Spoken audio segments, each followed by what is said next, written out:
A selección de obxetos é variada, é posible que algúns obxetos sorprendan, pero queríamos dicir tamén que o museo ten unha visión bastante ampla ao momento de formar coleccións, no sentido de que interesa tanto reflexar os procesos de traballo que se poden considerar tradicionais como tamén os máis modernos.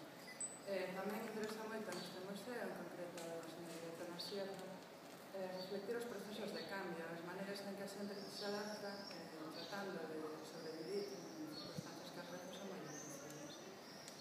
Por iso, por exemplo, moitas ferramentas, obxetos de traballo parecen modificados, reparados. Pensamos que todas estas cousas, que desde o punto de vista estético, mellor, non son moi usuales ou aceptables, para nós como museo etnográfico sí que son importantes.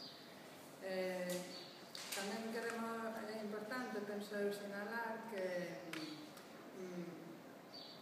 queremos que sexa a intención era que fora unha ferramenta moi divulgativa. Hai moito interese en conseguir un deseño atractivo e tamén unhas imaxes que foran interesantes. Por esta razón tamén